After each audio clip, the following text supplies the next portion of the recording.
Banshee is the ghost figure of a woman, an Irish superstition, seen as an omen of death, a messenger from the other world. She wails or keens outside a house where there may be a death. The Banshee can appear in a variety of disguises. Most often she appears as an ugly, frightening hag, but she can also appear as a stunningly beautiful woman of any age that suits her. Her wail is experienced as a low, pleasant singing, Or the sound of two boards being struck together. a thin screeching sound somewhere between the wail of a woman and the moan of an owl. Darkness has fallen. Fallen. A great famine has struck the isle, and her wail seems to hang in the air. Liam O'Brien was half asleep when he heard it. It started like a small sound off in the distance. But then it got louder. At first, it sounded like a dream. Or a nightmare. Liam shook, The sleep from his eyes. and he knew it wasn't a dream. But I wished it was. He tried not to listen, but she was waiting outside his house. Moonlight whitened the room. Gusts of wind rattle the window. Liam's sister Kate stirs in her sleep. Liam looks over at his little sister's sleeping form. She looks so pale, so tired. And very ill. The great famine had struck the family hard. Mother had passed into the next life. They had little food to eat. And Da had no money to send for a doctor. Or medicine. All they could do is wait, Hope. pray, For things to get better. Liam jumped. There the sound was again, rising and falling like the waves of the sea. I put my hands over my ears. To block out the sound. Kate shivers in her sleep. Liam takes the blanket from his bed and wraps it around my sister. It's December in Ireland. Cold. He creeps quietly through the house. Down the hall to his doll's room. The floor beneath Liam's feet is ice cold. Stumbling through the darkness. He finds the door. It's dark.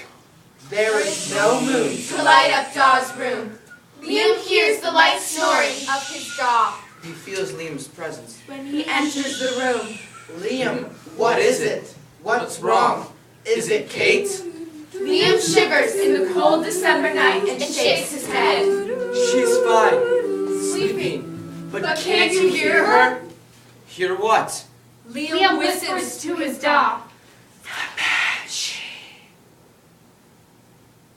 Listen. They stand and listen. But now the night is silent. Liam grabs a hold of his dog. She was here.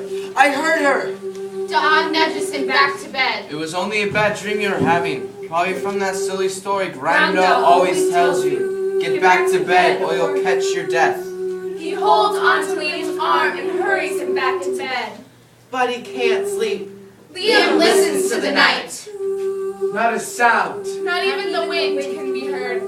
Go to sleep now. And remember, The Banshee is just a superstition. As he leaves, he touches Kate's shoulder. Liam lies there. Listening. But there is nothing to hear. Except the ticking of the pocket watch on his night table.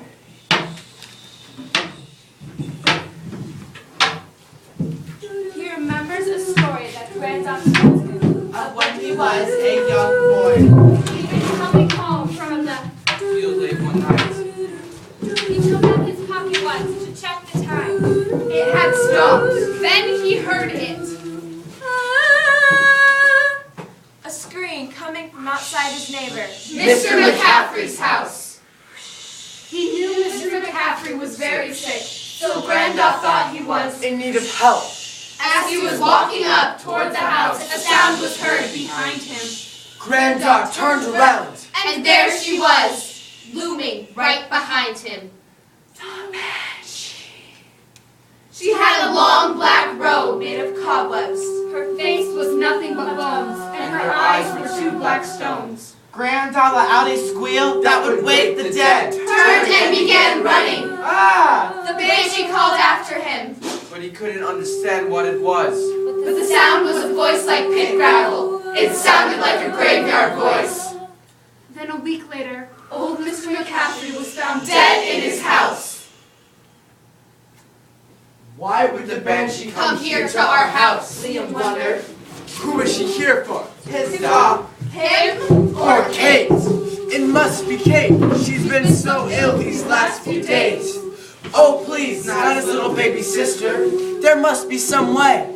Liam wishes he hadn't remembered his granddad's story. Liam's heart starts battering inside of his chest. She's back. He's afraid to close his eyes. In the shine of the moon, he spies something glittering on the table. Granddad's pocket watch. It had been passed down to Grandad from his father, who gave it to Liam's mother. It was his most prized possession. He stared at it, thinking. Could it be An offering for the Banshee? He'd give it to her, then ask her to leave their family be. A little voice inside his head tears at him. You'll never do it. He takes a deep breath and forces himself out of his warm and safe bed and puts the watch around his neck. He hears it ticking as he walks.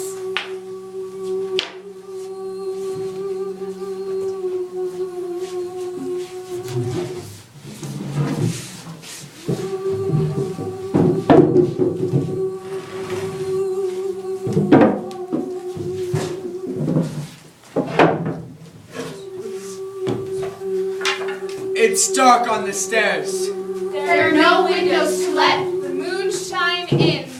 Liam passes through the kitchen. The big stove glows in the dark. The fire never goes out. The heat is welcomed on his face. It's the heart of the house. Liam's mother always said, and Now it glows warm and gives him strength. like his mother, taking him in her arms. You can do this. I love you, Liam. He opens the back door and is hit with the harsh cold wind. The heat of the kitchen rushes out. I can't do this. The warmth of the house on his back gives him confidence.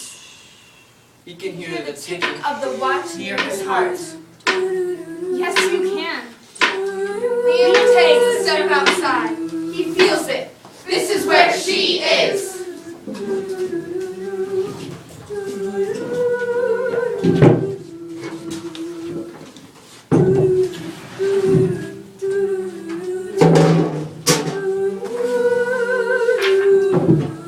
Shadows creep about in the darkened yard. Trees sway, dancing their own slow dance.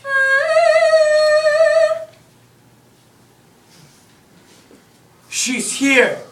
Her screech is louder out here. Where is she? There! There! There! There. Crouched against the back wall, small, black, wailing those awful wails. Liam freezes. He can't go closer. He holds the watch close to his heart. He can feel the cool metal ticking Through his fingers. Slowly he wills himself to take a step. Then another. What if she calls to me in her ghostly voice? He swallows. He whispers into the night. There is no reply. The yard is silent. Is she listening? He takes a deep breath and continues. You've come to the wrong house. My sister's doing much better, so no need to stay. No reply. Silence.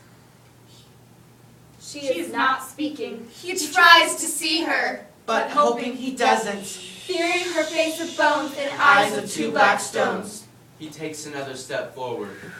Please, I'll give you anything. Please, just don't take Kate. the moon comes in clear and bright as the wind sweeps the mizzle of cloud away from his face. And there she is. Or is it her? As he steps closer, Liam sees it's only a big old tin bucket, covered by his mother's black shawl.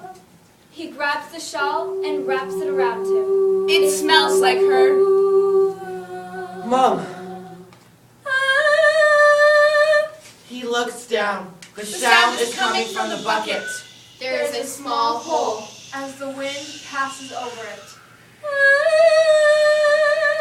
Liam slumps down. no Banshee. No dark ghost coming for him or his sister. He places the bucket right side up. The screeching sound is silenced.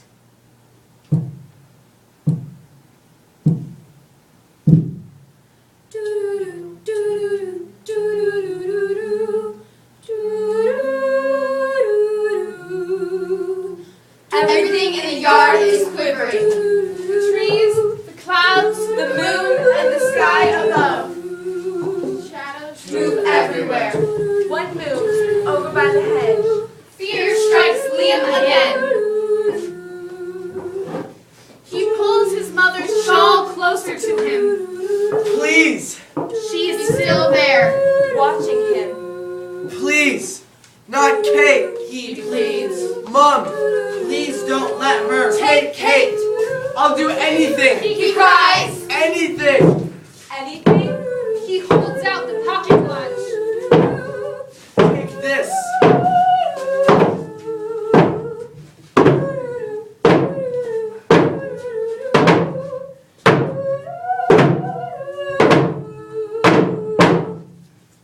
The night is once again silent. Except for the quiet ticking of the pocket watch.